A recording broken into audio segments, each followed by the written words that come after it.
So Jen and I were chatting the other day, and she brought up the topic of armchair experts when it comes to real estate. And I thought this would be a perfect venue for Jen to vent about that. So Jen, tell us a little bit about your experience with armchair experts when it comes to real estate. Well, I mean, it's all in the spirit of love. If a house is a piece of junk, I feel like I've proven myself that I will always tell my client to walk away. However, one caveat to that is that when you buy a house, it's interesting to see how everyone and their brother literally comes along to tell you what to look out for, to tell you what to look out for in the home inspection, in the mortgage process. And while I think that's an amazing thing, I encourage the people you trust to weigh in, and I encourage you to go on trusting them.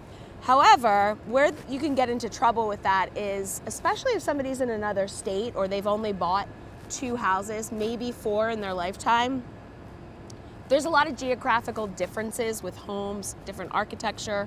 I did have one client who was buying a house where one of the defects in the neighborhood was that the porches settled away from each other.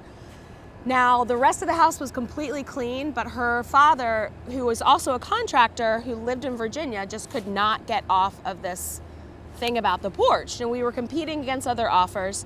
They were about ready to terminate the deal based on this porch. Even my home inspector pointed out, like, the porch is not a part of the house anyway. It's an extra thing. So unless he saw that it was pulling the house down, the problem is that it's a porch and it's settling. So how do you take care of a porch that's settling? You fix the settlement if you even want to. It's a cosmetic defect, but don't let someone talk you out of a perfectly good house just because they've had an experience selling 1 or 2 of them in their lifetime, in favor of, maybe your agent who's sold hundreds of homes and probably has seen a lot.